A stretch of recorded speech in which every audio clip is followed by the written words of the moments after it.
The customs broker who's been a linchpin for over 100 years in moving international trade, in and out of the U.S. And it just is a logical step that the government would require that these individuals that they license maintain their knowledge of the industry. Welcome to Simply Trade, brought to you by Global Training Center. My name is Lalo, and together with my co-host, Andy Shiles, we have well over 60 years of combined trade, logistics, and supply chain experience. Along the way, we have seen and experienced different challenges in trade compliance. We decided to put the show together and call on our friends and colleagues in the business to discuss these topics and just hang out with us to shoot the ship on all things trade. Thank you for spending some time with us. Enjoy the show. All right, everyone. We're back here on the podcast. And so new year, new goals, new adventures for everyone. And so we're starting off 2023 with a bunch of episodes talking about careers, I guess, and what to do with your trade compliance and what to do, how to set up a plan and everything. So today I invited, or we invited, and by the way, Andy's not on the show today. Unfortunately, he was traveling, and so he couldn't be on the show. But which is just as well in the sense that Global Training Center, the way we're set up, obviously everybody now knows from the show that we do training and education for trade compliance, and so that's exactly what this episode is going to be about, on education, furthering your career. And in this case, I actually like this because it's a different area that someone may never have thought of. Normally, when you're in trade compliance, you think, okay, well, so what's the best thing we can do? Oh, we can become a customs broker. I mean, that's the first thing that comes to everybody's mind, only because that's about the only official government license that you can obtain for you to justify that you're in trade, or that you did your homework, let's call it, in trade. But there's a bunch of other alternatives. We're going to talk about a few here with our next two guests. We have on our show, we have Cynthia Whittenberg, and we also have Kiko Zuñiga, or Kiko. We all know him as Kiko. His name is Federico Zuñiga, but the whole world knows him as Kiko. Like everybody knows me as Lalo. That's not my official real name, but anybody knows me as Lalo. But anyway, so we have them. They're from the NEI, which is a division or the education arm of the NCBFAA. So we're going to talk to them. We're going to talk about different training alternatives, career development, etc., and how the NEI can actually help for professional development in this field, in the trade compliance and I guess logistics, but we'll talk a little bit more about that. Well, welcome, guys, Cynthia and Kiko. Good to be here. Thanks, Lalo, for having us.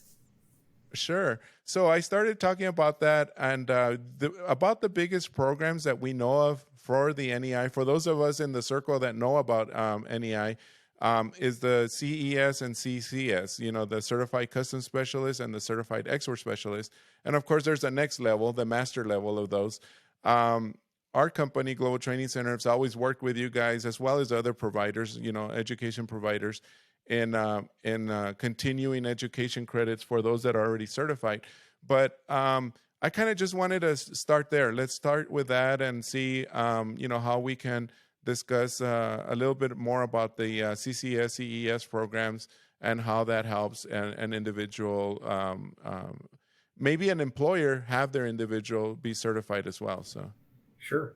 I'll go ahead and start. The Certified Customs Specialist Program, Certified Export Specialist Program were actually developed to help the service providers, customs brokers, to stay and maintain a certain level of knowledge on international trade. This business changes rapidly with every trade agreement, with every administration.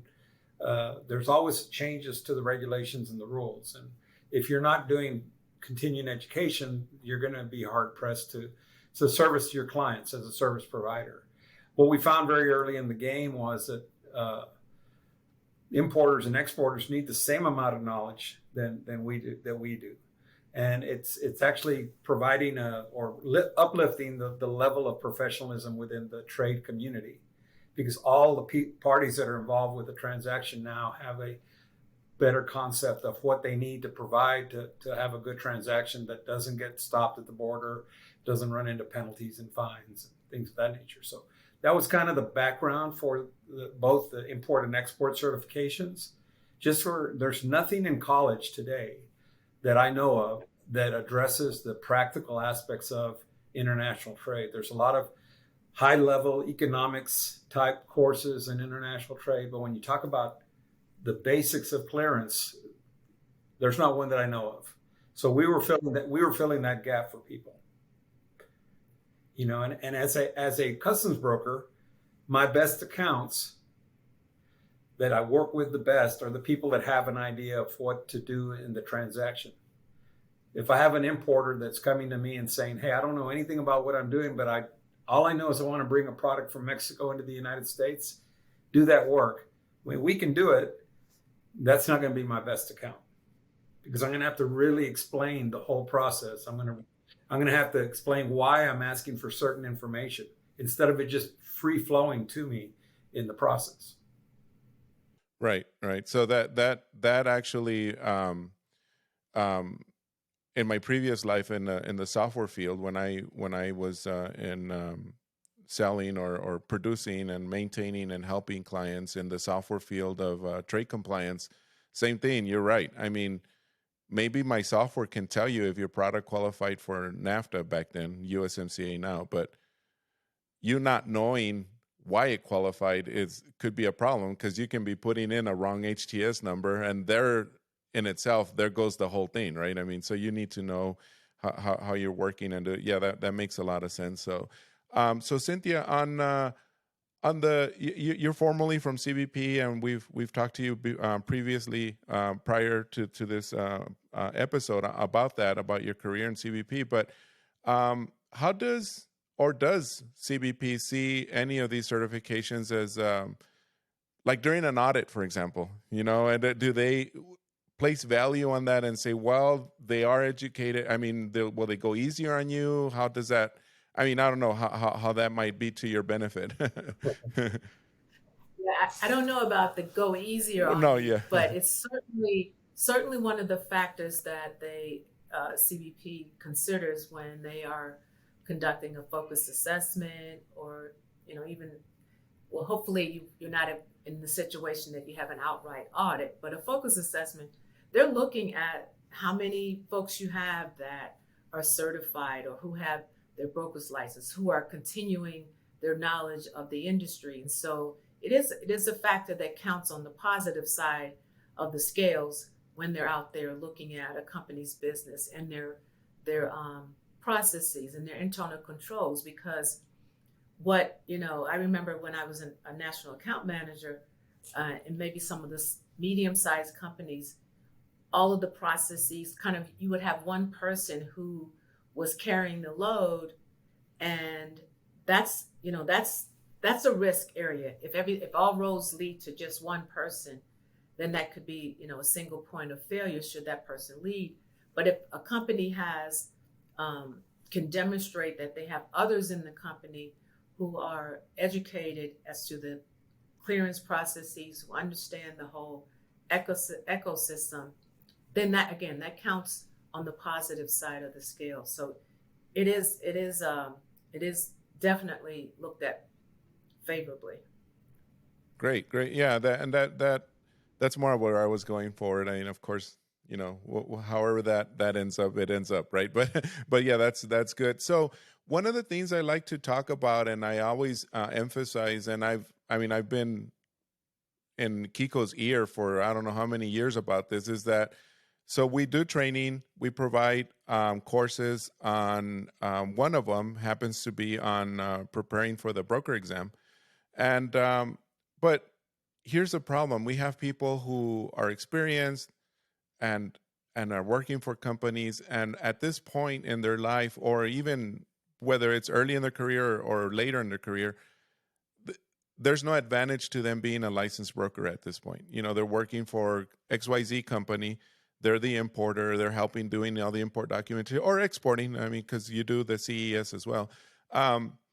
So they come to us and they say, gosh, I mean, all this studying for the broker exam and the low passing rates, and it scares the heck out of people, of course, when you see a low passing rate, et cetera. So you see all that, and they're like, how can I prove to my boss that I've got those skills, that knowledge, and I'm a value add to your company? And a lot of prior to us even being in a relationship with NCBFAA or the NEI, really our answer was, well, you can take our classes and you can get your certificate, et cetera, which they still can. But something that's more, we decided early on that we're not going to do certifications within our company, because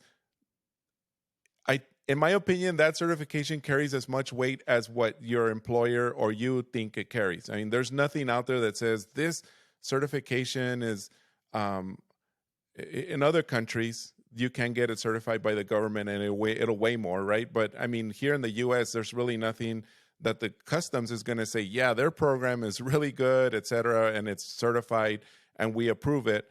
There's nothing like that. So we decided to go to third parties, and especially like you guys that are nonprofit, that create programs, and we can support those programs.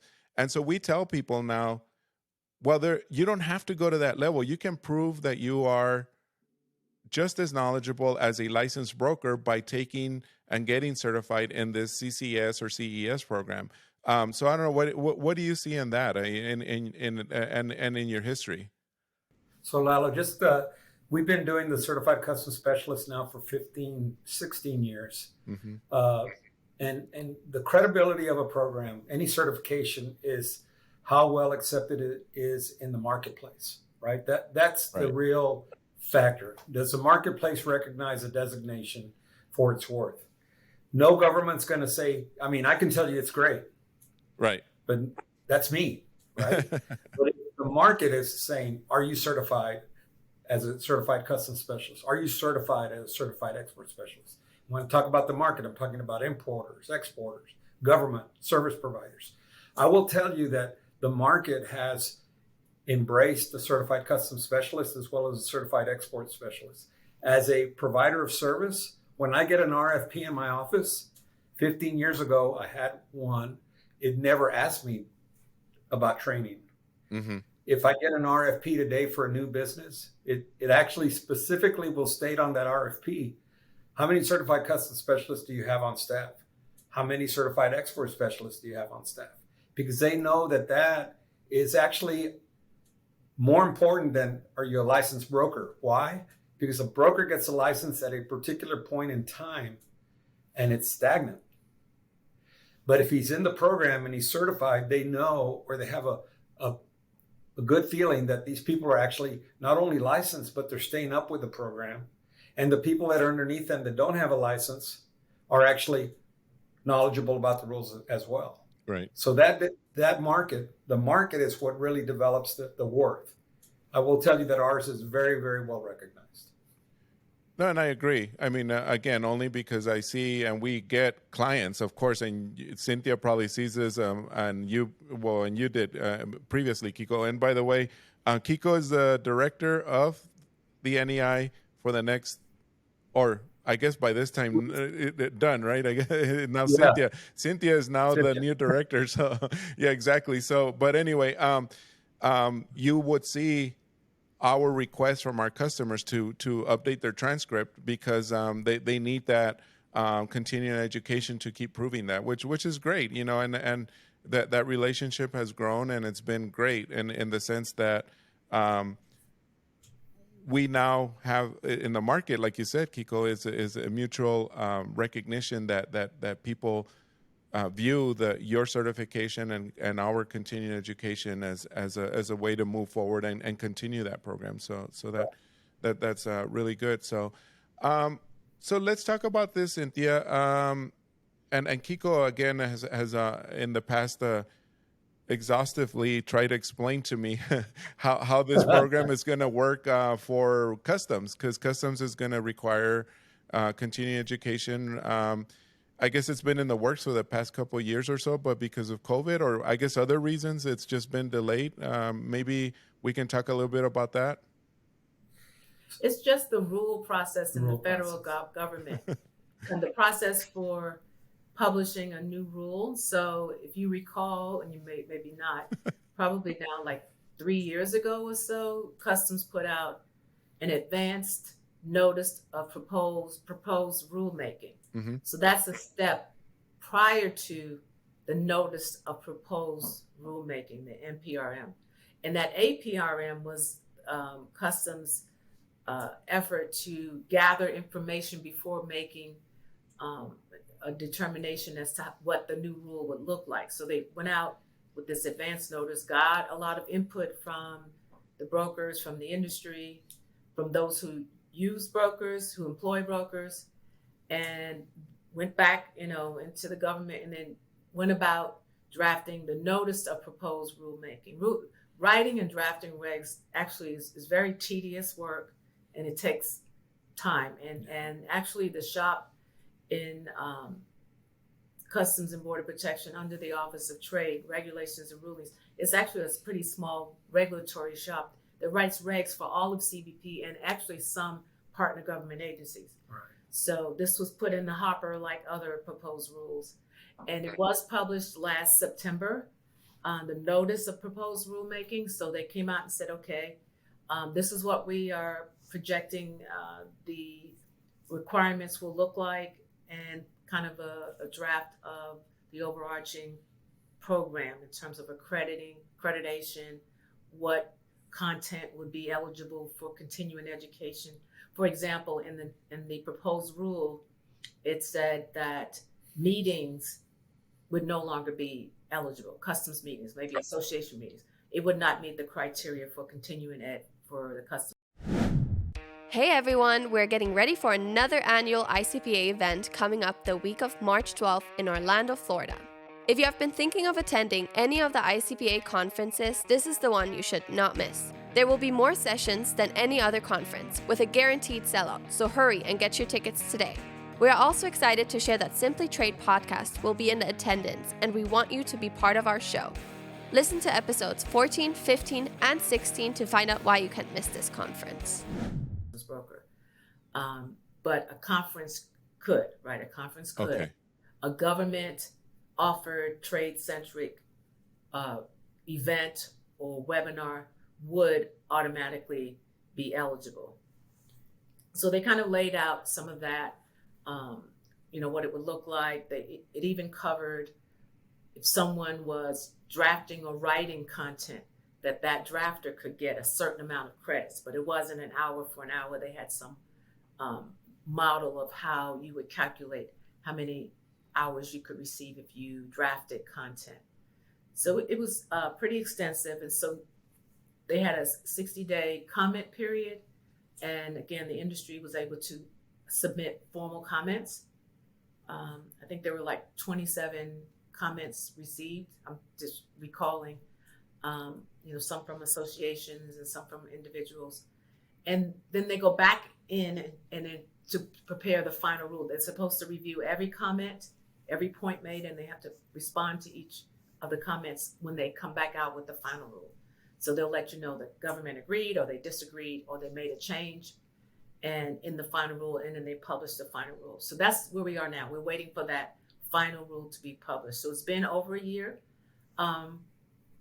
And once Customs drafts it, it has to go through an approval process through the Office of Management and Budget. So leaves the agency, goes to the department, and then goes to the executive office, so to speak, and sits there. And then they look across the entire government and say, do any of you departments have any issues with this rule?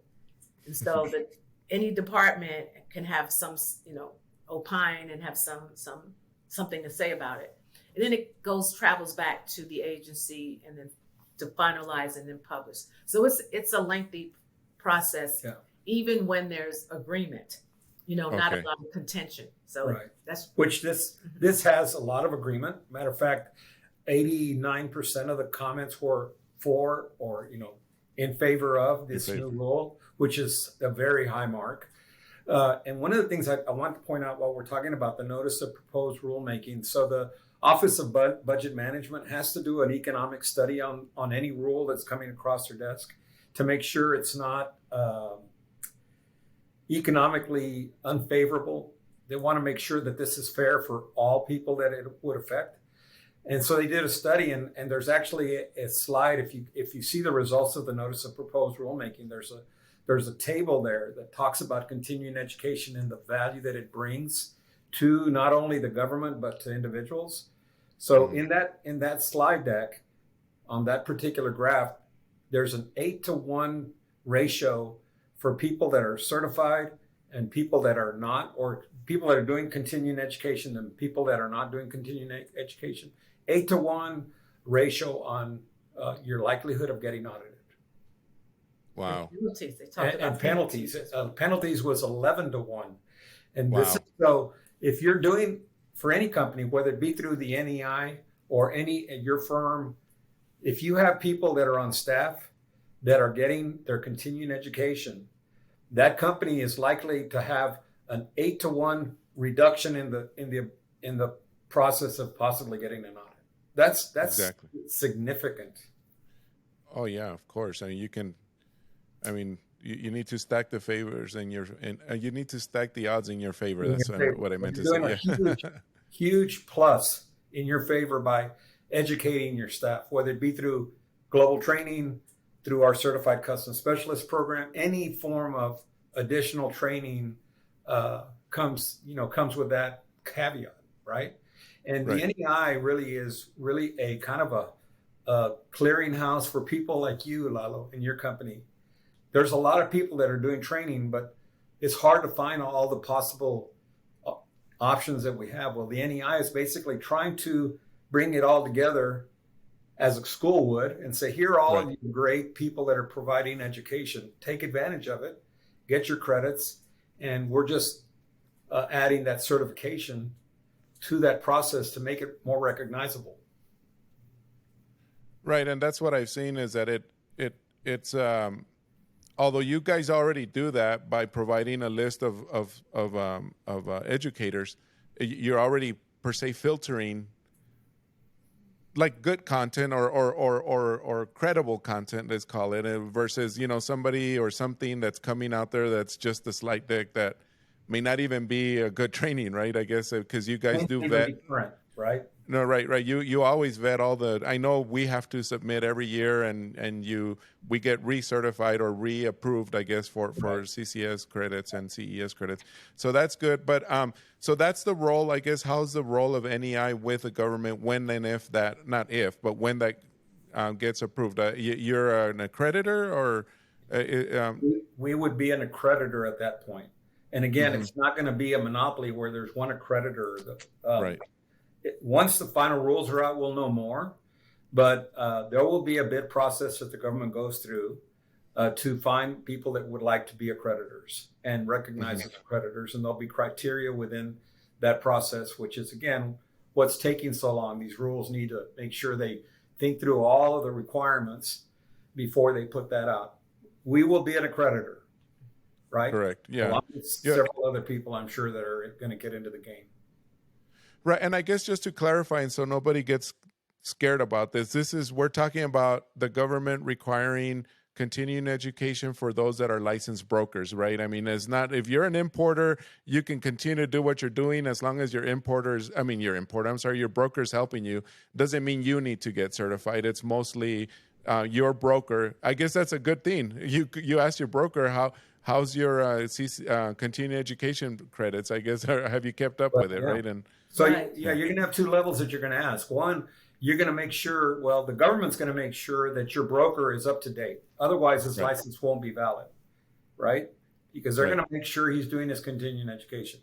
So that's going to be question number one. But question number two is, how many of your staff are certified? How many of them are keeping up with the regulations? That's where the Certified Custom Specialist designation is going to be important, right? Exactly.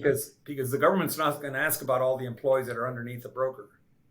They're only going to ask about the broker's license and is he maintaining his knowledge, which is good. Both positive steps, right?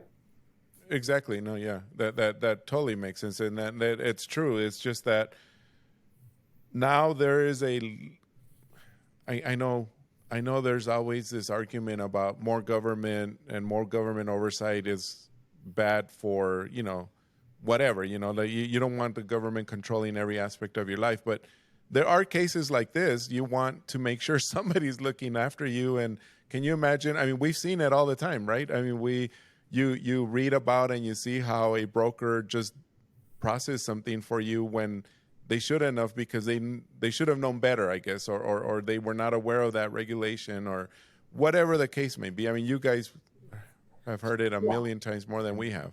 I think it's definitely a good thing for the industry, because when you look at other professionals that have licenses that are issued by a government body, they have to maintain continuing education. If you're a lawyer and Doctor. if you are a real estate broker, they have to take so many credits a year. A real estate broker. And so here we have in this field a customs broker who's been a linchpin for over 100 years in moving international trade, in and out of the U.S. And it just is a logical step that the government would require that these individuals that they license maintain their knowledge of the industry. Right. Because it's almost like, the government giving a seal of approval, and then that person goes out and they show that seal of approval, the license. But maybe the person, as Kiko mentioned, they never stayed abreast of things that are going on. We know the industry is very dynamic and it's getting increasingly complex. And this is a step that is helpful to the industry writ large. It's protecting those who would enlist the services of a customs broker. And quite honestly, a broker is integral to moving cargo these days. Lalo, right after 9/11, Robert Bonner came out with these twin pillar concepts: facilitate trade, have more security. It's a real delicate balance. And I always tell people that I speak with a customs broker, importers and exporters, anyone involved in international trade. We're all so important to the economic health of our country. The better we can do our jobs, the better the flow of goods, the better it is for the economy. But at the same time, that's that facilitation side. But at the same time, we need to make sure that the data that we're giving our government is good enough for them to do their security profiling and make sure that it's safe. And if you're giving bad data in because you don't know better, then it's skewing the right result, right? It's not helping the results. So along with this training, along with these certifications, along with the increased professionalism of this aspect of trade, all of that comes with better security, which CBP, that's one of their charges, to make sure each and every one of us are safe at our homes in the United States. So it goes way beyond just the transaction. It goes into the safety and security of our own people in this country. Wow. Okay. Yeah. I mean, gosh, we covered quite a bit here. I mean, I don't know if there's anything else y'all might want to add. I mean, I'll let you guys close. That for me is very educational. What you just said. It helps. I feel for the audience, it's a career development opportunity, let's call it, because I may be sitting at my desk and doing importing for 10, 15, 20 years. I don't have a license, but I want to level up or tell my employer, look, this is how valuable I am to you. Let me show you, and here's my certification. And when they see that curriculum, I mean, I'm telling you, I saw that curriculum. We try to teach to that curriculum to help people along. I mean, that certified, the CCS and CES, I mean, it's like, it's no, yeah, that's like real, I mean, in-depth stuff. I mean, you're talking about 50 plus hours of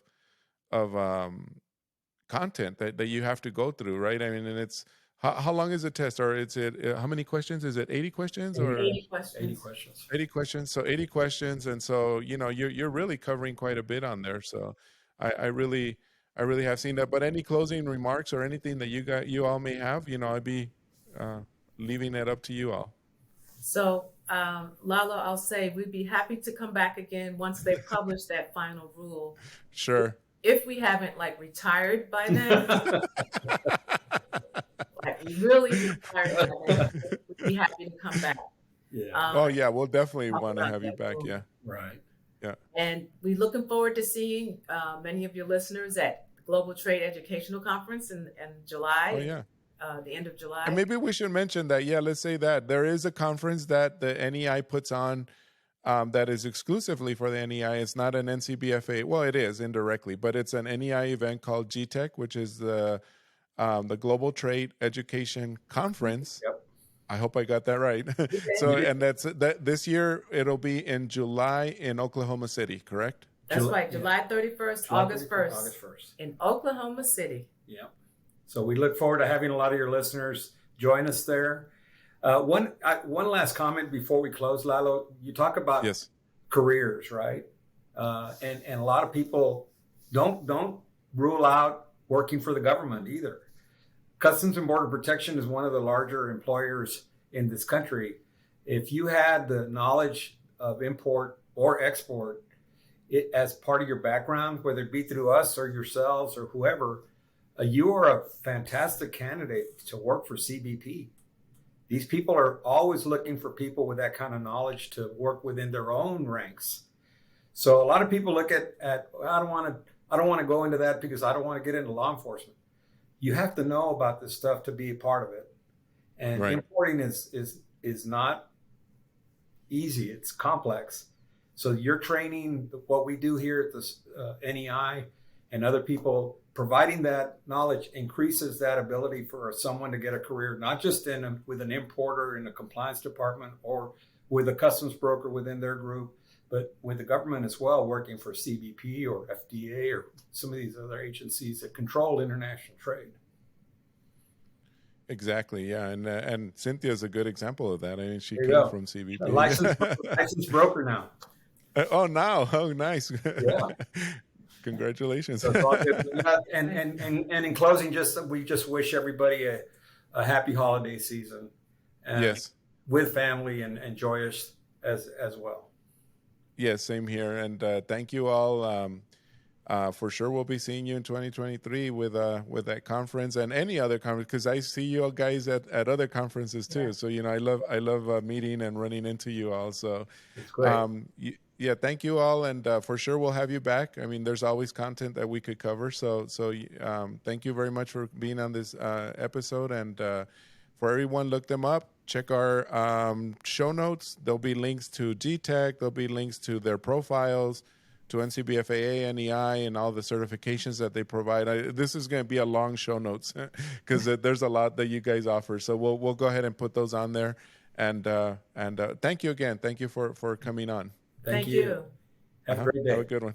Yes, you too. Bye. Thank you very much for joining us. Simply Trade is brought to you by the generous contributions of Global Training Center. You can follow the show and GTC on LinkedIn or Twitter and other social networks. Make sure you check out the show notes in the description for a full rundown of today's show with all the important links. Also, make sure that you share this with a friend and subscribe on your favorite streaming platform. We really like hearing from you. If you enjoyed the show, make sure to rate and review wherever you listen to this podcast. If you or someone you know would like to be a guest on the show or would like to sponsor Simply Trade or suggest any topic you would like for us to discuss, please contact us via email at simplytrade@globaltrainingcenter.com, or you can DM us on Twitter at simplytradepod. Thank you again for the privilege of your time. Happy trading. Not a law firm or an advisor. The topics and discussions conducted by Simply Trade hosts and guests should not be considered and is not intended to substitute legal advice. You should seek appropriate counsel for your own situations. These conversations and information are directed towards listeners in the United States for informational, educational, and entertainment purposes only and should not be substituted for legal advice. No listener or viewer of this podcast should act or refrain from acting on the basis of information on this podcast without first seeking legal advice from counsel. Information on this podcast may not be up to date depending on the time of publishing and the time of viewership. The content of this posting is provided as is. No representations are made that the content is error-free. The views expressed in or through this podcast are those of the individual speakers, not those of their respective employers or Global Training Center as a whole. All liability with respect to actions taken or not taken based on the contents of this podcast are hereby expressly disclaimed.